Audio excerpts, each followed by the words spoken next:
What if I told you that, under certain conditions, a basement in Greece can actually become a living space? It might sound surprising, but it all comes down to how the space is defined, designed, and approved. In this video, we will walk you through the key rules in simple terms, so you can understand what's possible and what to look out for if you're buying or renovating property in Greece. Hi, I'm Dee from Elxus at Home in Greece. We're a real estate company with over 35 years of experience and have helped thousands of people buy property in Greece. If you'd like more practical insights on Greek real estate, just subscribe to this channel. If you've been looking at properties in Greece, you've probably noticed that basements are very common. Traditionally, they're used for storage, parking, or utility rooms. But increasingly, people are turning them into guest rooms, apartments, or even full living spaces. So the key question is, when is that actually allowed? Let's start with the basics. Under Greek building regulations, a space is considered a basement based on its position relative to the ground outside, not how it looks from the inside. Specifically, the ceiling of the basement must not be more than 1.20 meters above the surrounding ground level. That's what officially defines it as a basement. You might also hear the term semi-basement.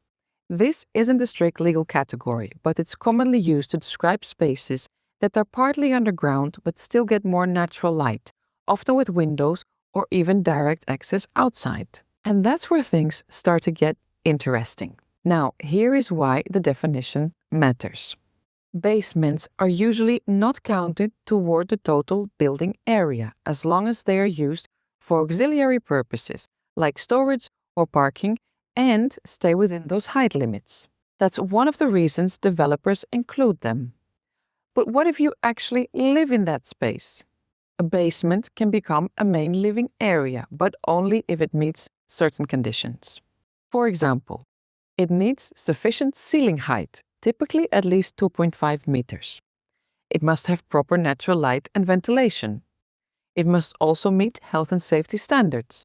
And most importantly, it needs to be approved in the building permit. If all of these are met, the space can be classified as a main use area, meaning it can legally function as part of the home. There are also some special cases. For example, in Greece, many plots are on a slope, and this means that a basement is fully exposed on one side, almost like a ground floor. In those situations, the space may be treated as a normal floor, depending on its design. And what about older properties? Regulations have changed over time. Before 2012, basements were allowed to extend higher above the ground, up to 1.5 meters. So if you're looking at an older home, the basement might follow different rules but still be fully legal.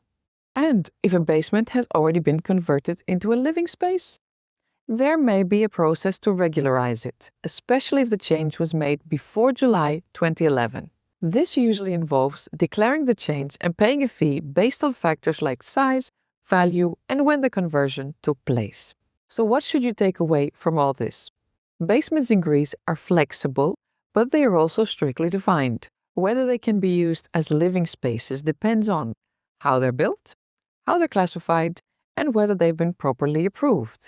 So, if you're considering buying or renovating a property, it's important to check these details, ideally with a qualified engineer. That way, you know exactly what's possible. If you'd like to stay informed about real estate rules, market trends, and practical tips for buying property in Greece, subscribe to the channel so you don't miss future videos. And if you want to read more about this topic, you can find the full article linked in the description below. See you in the next video.